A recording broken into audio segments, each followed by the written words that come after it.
J'ai rôdé sur ces subreddits pendant un certain temps, et j'ai pensé que lire les histoires des gens m'aiderait, ou si je trouvais quelqu'un dans une situation similaire, je pourrais voir comment ils s'en sont sortis. Mais je suppose que ma situation est unique. Alors, voilà.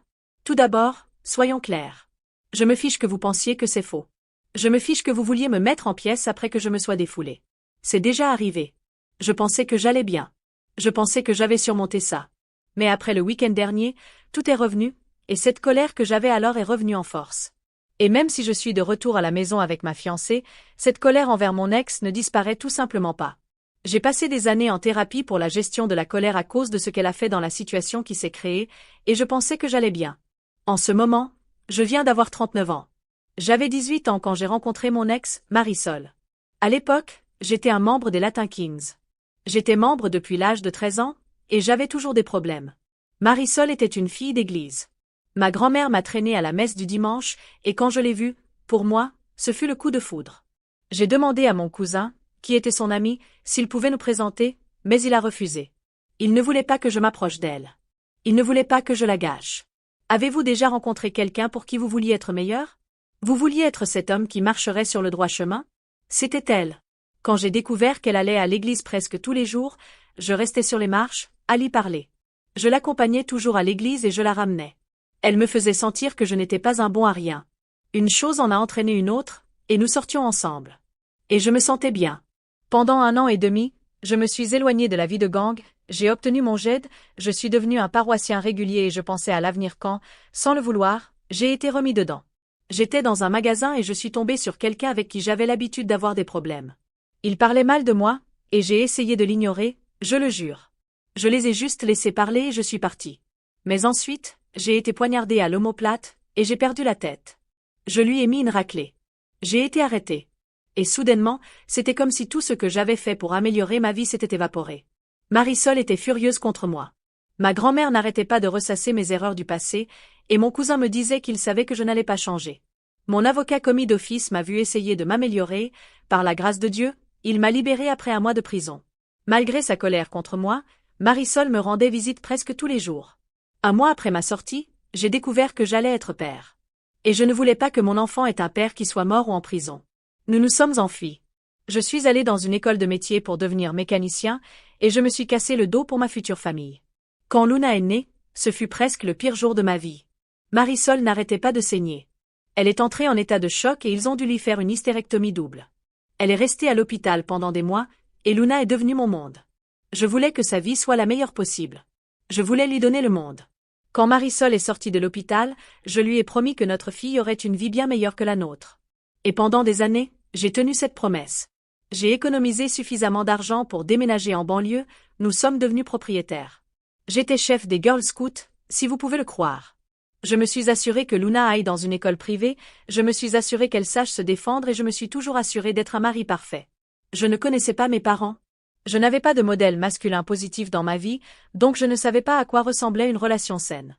C'est un mensonge. Les pères à la télévision étaient mes modèles masculins, et j'imitais le mariage qu'ils avaient à la télévision. Au fil des ans, j'ai eu mon propre atelier. Mon cousin est devenu pasteur. Ma grand-mère était toujours un casse-pied. Ma relation avec ma femme était plus forte que jamais. Je me suis assuré de garder mon corps de prison, mais Luna me détestait. Depuis qu'elle a eu 13 ans, elle a simplement commencé à me détester. Elle ne voulait pas que je la prenne dans mes bras, elle levait les yeux au ciel chaque fois que je lui disais que je l'aimais, elle m'ignorait quand je lui demandais comment s'était passée sa journée à l'école. Ça me faisait mal, et Marisol le voyait. Elle m'a dit que c'était une adolescente et que je devais laisser tomber, elle reviendrait à moi. Pendant 2 ans, ça a été comme ça. Alors, pour ces 15 ans, je voulais faire tout mon possible. Je lui ai procuré tout ce qu'elle voulait, et elle continuait d'être irrespectueuse. Et brièvement, mon ancien moi est ressorti pour la remettre à sa place. Mais au lieu de cela, je suis allé voir mon cousin, j'ai exprimé ma frustration et mes doutes sur le fait d'être un bon père, et il m'a dit de la laisser tranquille, et il a prié pour moi. Je voulais un diaporama pour le bal père-fille. J'ai rassemblé un tas de photos de nous ensemble, mais je me suis rendu compte que je n'avais aucune photo récente de nous. Elle ne voulait pas en prendre.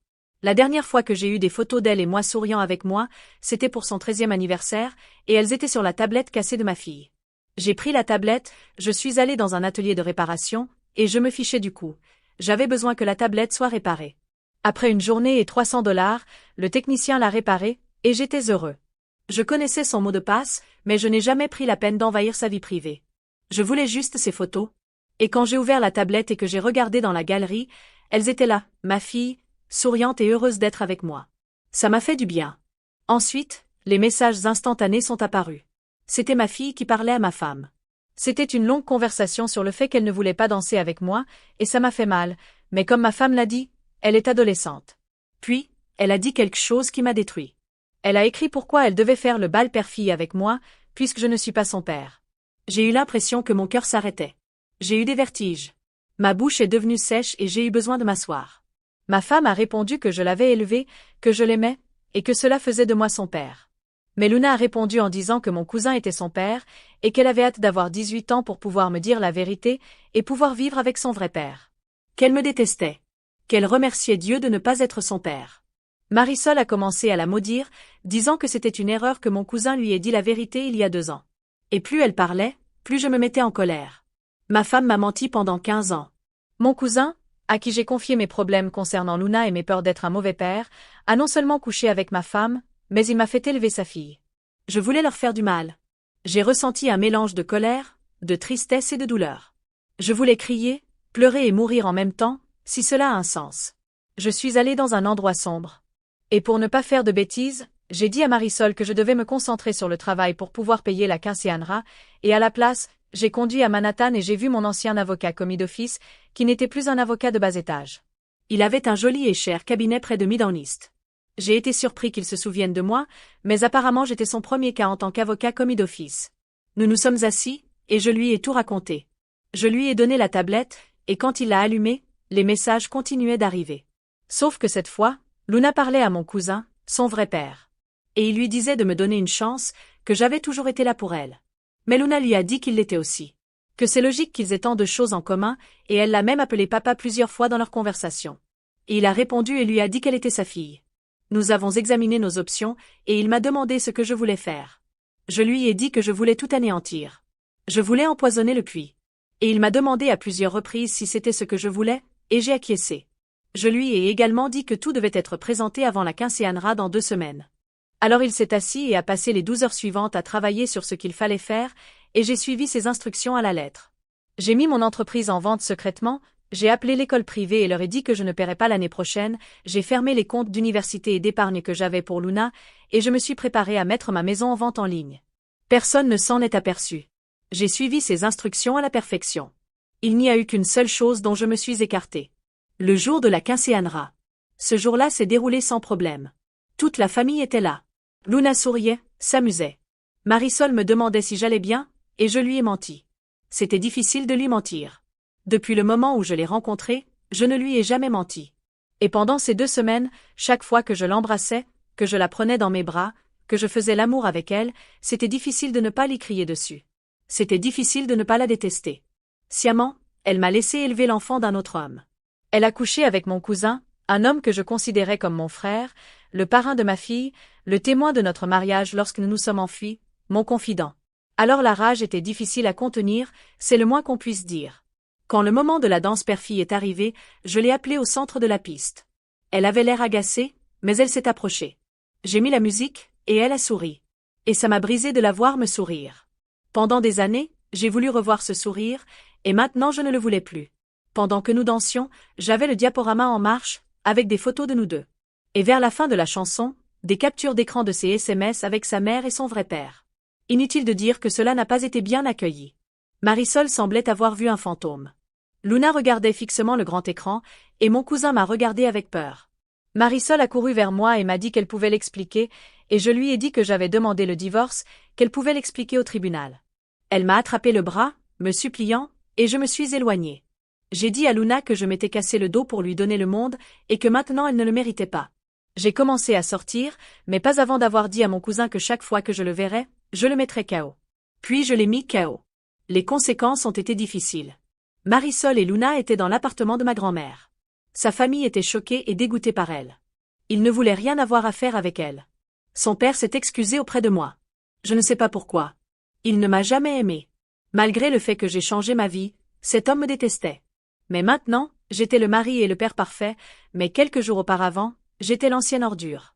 Ma grand-mère a eu l'audace de me raconter l'histoire d'Abraham et comment il est revenu de la bataille 3 ans plus tard, sa femme a eu un enfant d'1 an, et il l'a élevé comme le sien, et comment je devrais être comme Abraham. Alors je lui ai dit de sortir de chez moi. Marisol est venue quelques jours plus tard, pleurant dès qu'elle m'a vue, me disant que c'était un accident. Que lorsque j'ai été arrêtée, elle était tellement en colère contre moi, et mon cousin était là pour la consoler. Et une chose en a entraîné une autre, et ils ont couché ensemble. Cela n'est arrivé qu'une fois, et elle m'a été fidèle depuis. Elle était prête à passer au détecteur de mensonges pour le prouver. Alors je lui ai demandé depuis combien de temps elle savait que Luna n'était pas la mienne, et elle s'est mise à pleurer davantage. Le regard qu'elle m'a lancé m'a dit qu'elle le savait depuis le premier jour. Je lui ai demandé de partir. Elle voulait aller en thérapie, me disant que j'exagérais et que nous pouvions faire en sorte que ça marche. C'était du passé, et je devais surmonter ça. Que je suis le père de Luna, malgré ce qui s'est passé. Et j'ai laissé mon tempérament prendre le dessus. J'ai dû répéter surmonte-le une douzaine de fois à haute voix tout en la saisissant par la chemise et en la jetant dehors. Je l'ai traitée de menteuse. Je lui ai dit que je ne voulais plus jamais revoir son visage. Et je lui ai dit que cette vie que j'ai construite ne lui appartient plus, avant de la mettre à la porte. Quelques semaines se sont écoulées, et elle continuait d'appeler mon téléphone. Pas une seule fois Luna n'a essayé de me contacter. Marisol a été surprise d'apprendre que j'avais vendu mon entreprise, encore plus lorsqu'elle a appris que j'avais une journée portes ouvertes.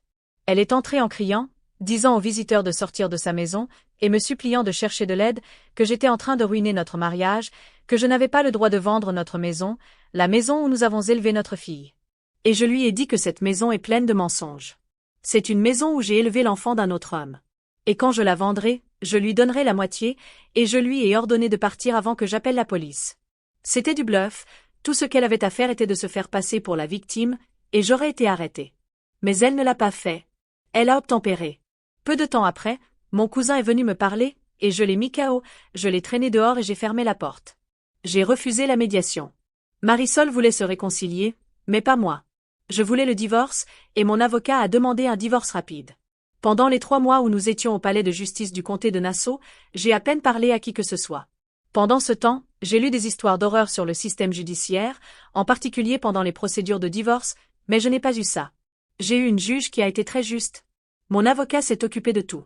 Tout d'abord, l'avocat de Marisol a essayé de parler de mon passé, quand j'étais dans un gang, comme si mon passé était une raison pour être un mauvais mari et père, mais mon avocat l'a rapidement rejeté, et la juge a réprimandé son avocat pour avoir tenté de faire honte à quelqu'un qui a changé sa vie. Mon avocat a présenté toutes les preuves et a offert un paiement unique de pension alimentaire avec la vente en instance de la maison et de l'entreprise. Au début, Marisol me demandait de reconsidérer, mais je l'ai ignoré. Et quand elle a finalement réalisé que je n'allais pas céder, elle a accepté. Cependant, la vraie surprise est arrivée lorsqu'il s'est agi de la pension alimentaire pour enfants. Mon avocat a présenté tous les SMS de la conversation de Luna avec Marisol, montrant que Luna savait non seulement que je n'étais pas son père, mais qu'elle avait hâte d'être avec son vrai père, disant qu'elle n'avait plus à vivre un mensonge. Marisol a été complètement surprise par cela. Ensuite, mon avocat a présenté une requête pour que mon nom soit retiré du certificat de naissance de Luna, que mon nom de famille soit supprimé, ainsi que pour ne pas être responsable d'aucune pension alimentaire pour enfants, puisque toutes les parties étaient d'accord pour dire que mon cousin était son père. Marisol a été stupéfaite par cela. Elle m'a crié dessus, m'a supplié de ne pas faire ça à Luna, que je suis son père parce que je l'ai élevée. Et aussi pathétique que cela puisse paraître maintenant, si Luna ne s'était pas comportée ainsi avec moi, si elle n'avait pas dit ces choses, j'aurais été d'accord. Il y a eu des moments où j'ai voulu m'approcher et essayer de faire fonctionner les choses, mais ensuite je voyais les SMS continus de Luna à ses amis, à son vrai père et à sa mère, et je me recentrais sur ma décision. À ce jour, je ne sais pas ce qui fait le plus mal, qu'une femme que je pensais être l'amour de ma vie me mente, ou qu'une fille, à qui j'ai essayé d'améliorer la vie, à qui j'ai donné le monde, me mette simplement de côté comme si j'étais une ordure. La juge est restée silencieuse pendant un bon moment, lisant page après page les SMS. À la fin, elle a été d'accord. Je n'étais pas financièrement responsable de Luna, et mon nom pouvait être retiré. Mon avocat a également déposé une requête pour que les tribunaux poursuivent mon cousin pour qu'il paie la pension alimentaire pour enfants, et une requête pour poursuivre mon cousin devant un tribunal civil pour tout l'argent que j'ai dépensé pour élever Luna, les écoles privées, les cours de danse, les Girl Scouts, les cours d'équitation, tout ce que j'ai dépensé pour cette fille. Et après que mon avocat a expliqué à la juge que mon cousin avait commis une fraude en me laissant sciemment élever sa fille et en n'offrant aucun soutien ou aide financière. C'était un miracle, et la fichue juge a été d'accord. Je n'ai pas pris la peine de regarder Marisol lorsque la juge a rendu sa décision. Je n'ai pas pris la peine de l'écouter alors qu'elle sortait du tribunal. Je m'en fichais quand je l'ai entendue pleurer. Elle m'a dit qu'elle ne m'avait trompé qu'une fois et qu'elle m'avait été fidèle depuis. Je m'en fichais tout simplement. Quelques semaines plus tard, mon ex m'a appelé, surprise que j'ai arrêté de payer l'école privée de Luna et toutes ses activités. Je lui ai dit d'appeler le père de sa fille avant de raccrocher. Même Luna m'a appelé, pour la première fois depuis toute cette épreuve. Et elle m'a appelé en pleurant, disant qu'elle devait aller à l'école publique, qu'il déménageait dans le vieux quartier et à quel point c'était effrayant, et comment elle voulait que nous redevenions une famille. Je lui ai dit d'aller voir son vrai père, l'homme qu'elle voulait vraiment, et de lui demander à lui. Je lui ai crié dessus, je lui ai dit que non seulement elle le savait depuis des années, mais que j'avais lu tous les SMS, les allers-retours, et que, selon ses propres mots, elle était reconnaissante qu'un voyou comme moi ne soit pas son père. Bien que je n'ai pas été un voyou depuis le jour où j'ai découvert que j'allais être père. Je lui ai raccroché au nez après ça. J'ai pensé à en finir d'innombrables fois. J'ai pensé à en finir avec mon cousin. Mais je l'ai fait payer. Il a dû me payer. Un demi-million de dollars. Un demi-million qui était à moi, et pas un centime n'appartenait à mon ex parce qu'elle a accepté le montant forfaitaire. Je me fichais que l'argent vienne de l'église. Je souffrais. J'ai quitté New York peu de temps après. Je suis parti dans l'Idaho, le plus loin possible de New York. J'ai simplement choisi un état et une ville au hasard et je suis parti. J'ai ouvert un nouvel atelier, j'ai trouvé une maison. Mais pendant 2 ans, j'ai eu des problèmes de confiance. Pendant 2 ans, j'ai vu un thérapeute, une thérapie pour la gestion de la colère. Je suis allé dans des groupes de gestion de la colère. C'était difficile, jusqu'à ce que je me retrouve à retourner à l'église. Et ironiquement, c'est là que j'ai rencontré ma fiancée. Jocelyn est merveilleuse. Elle venait d'avoir 30 ans à l'époque, et nous avons tout simplement connecté. Je lui ai raconté tout ce qui m'était arrivé. Je lui ai expliqué que j'allais avoir des problèmes de confiance, et elle a compris. 1 an plus tard, elle m'a dit qu'elle allait être père et a insisté pour que je fasse un test ADN, juste pour que je puisse avoir l'esprit tranquille. J'avais oublié ce que c'était que d'être heureux à nouveau. Et quand mon fils est né, j'étais fou de joie. J'ai appelé ma grand-mère pour la première fois depuis des années. Elle a pleuré. Et quand je lui ai parlé de mon fils, elle a insisté pour que j'aille à New York pour qu'elle puisse rencontrer son arrière-petit-fils, me culpabilisant en disant qu'elle a 90 ans et qu'elle aimerait me revoir une fois de plus. Et j'ai accepté. Nous avons pris l'avion pour New York, loué une voiture et conduit jusqu'à Bushwick. La seule chose que je n'aime pas dans le quartier, il suffit de voir une personne de ton passé, et tout le fichu quartier sait que tu es revenu.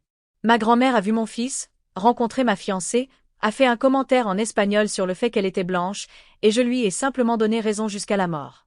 Je prévoyais de passer la semaine à faire du tourisme. Pour une fois, c'était la première fois de Jocelyn dans la Grande Pomme, et je voulais que ce soit spécial. Bon sang.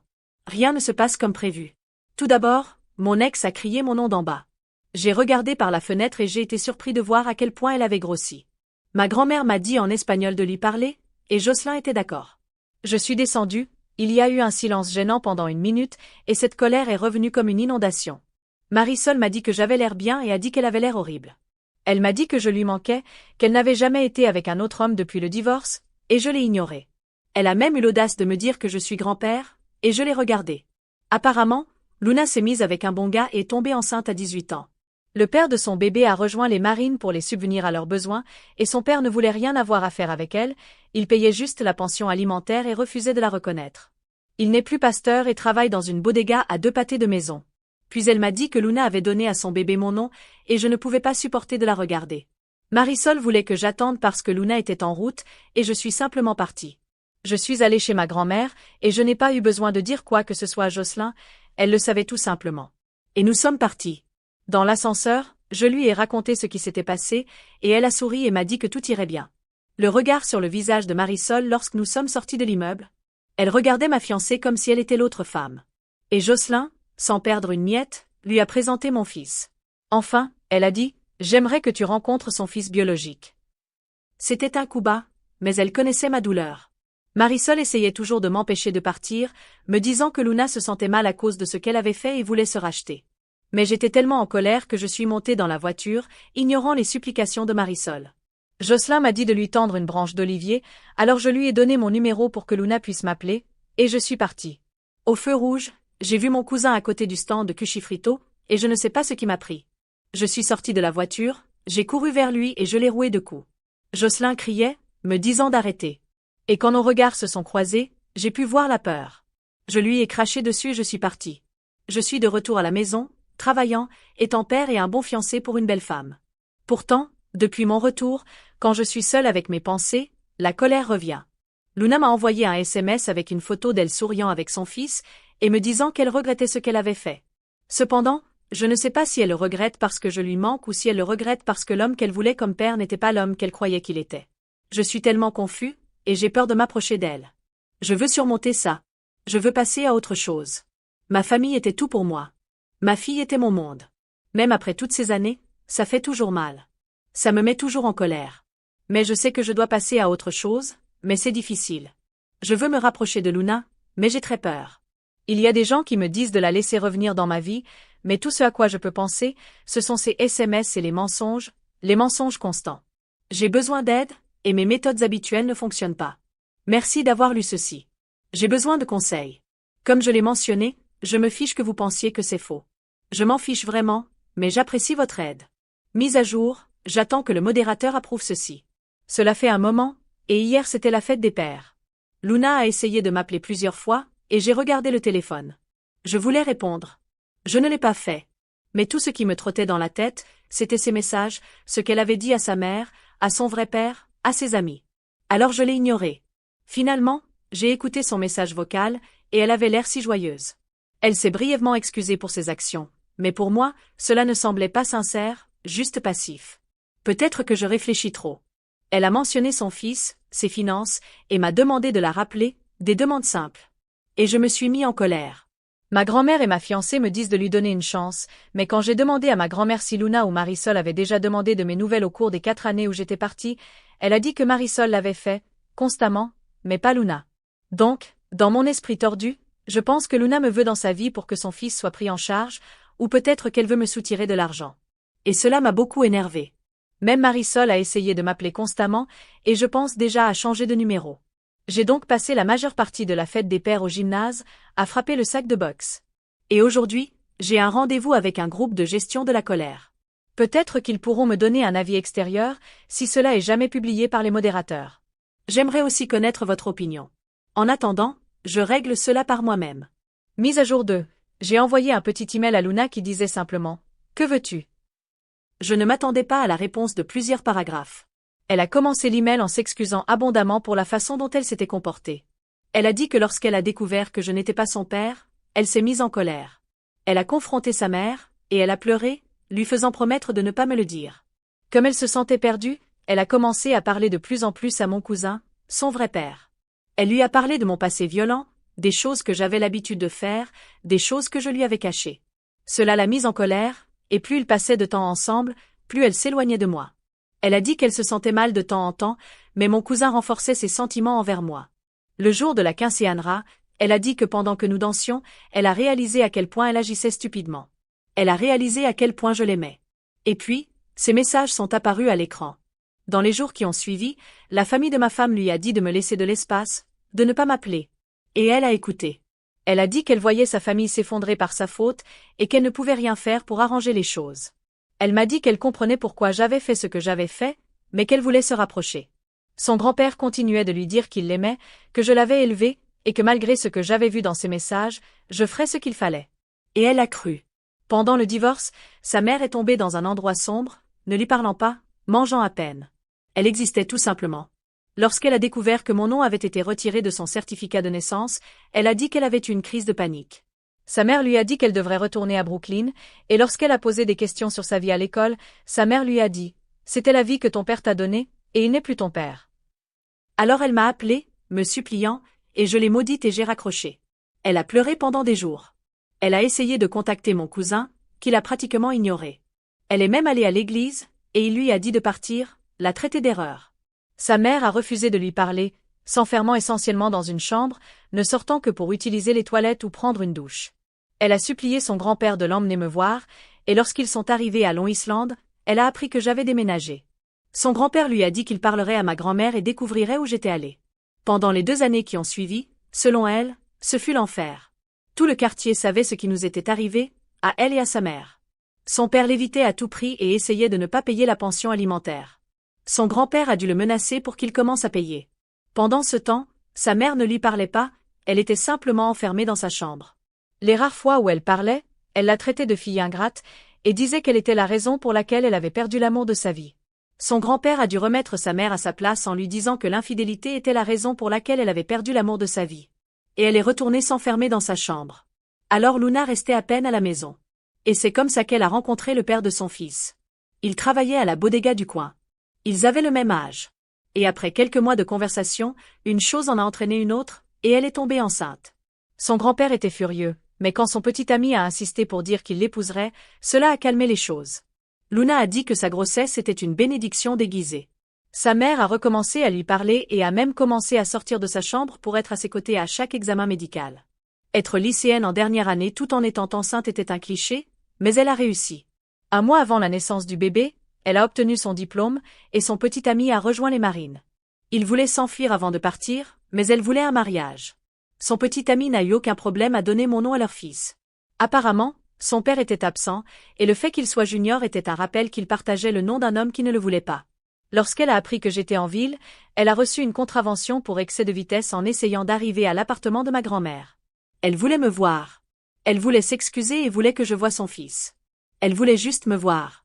Cependant, elle est arrivée en retard, et elle a pleuré quand sa mère lui a donné mon numéro. Elle voulait m'appeler immédiatement, mais tout le quartier parlait de la façon dont j'avais roué de coups son père, alors elle a attendu. Sa mère a été attristée de voir que j'avais refait ma vie et que j'avais un enfant. Luna était heureuse d'apprendre que j'avais un petit frère, mais sa mère est devenue un peu plus déprimée. J'ai eu pitié de Marisol. Après avoir lu l'email, j'ai appelé Marisol et lui ai demandé si c'était vrai qu'elle avait refusé de parler à Luna pendant des années et l'avait blâmée pour notre divorce. Elle l'a confirmé. Et au début, je lui ai crié dessus, mais j'ai repris mon calme quand je l'ai entendu pleurer. Je lui ai dit de passer à autre chose, de trouver quelqu'un d'autre, mais elle a dit que non. Elle m'a dit que j'étais son mari et que je serais toujours son mari. Cela m'a un peu brisé le cœur. Ensuite, j'ai fait en sorte que ma grand-mère aille voir mon cousin pour que je puisse lui parler. Dès qu'il a entendu ma voix, il s'est mis à pleurer et m'a supplié de lui pardonner. Je lui ai simplement demandé pourquoi il n'était pas devenu le père de Luna, pourquoi il l'avait retourné contre moi. Et il a dit que c'était de la jalousie. Il était amoureux de Marisol, et je la lui avais prise. Quand j'ai été arrêtée, il l'a consolée, l'a manipulée, et cela a à peine duré une seconde avec elle. Elle s'est rendue compte de ce qu'il faisait et l'a repoussé, mais c'était trop tard. Quand elle a découvert qu'elle était enceinte, elle savait que le bébé était le sien. Ils le savaient tous les deux. C'était censé être un secret. Marisol a pris son hystérectomie double comme une punition de Dieu pour son infidélité et sa tromperie. Quand Luna a eu 13 ans, il était ivre, voyant ma vie. La jalousie était le seul péché qu'il ne pouvait pas se débarrasser. Alors il a voulu la ruiner, et il l'a fait. Je lui ai dit que quand nous nous reverrons en enfer, je serai son bourreau éternel, et j'ai raccroché.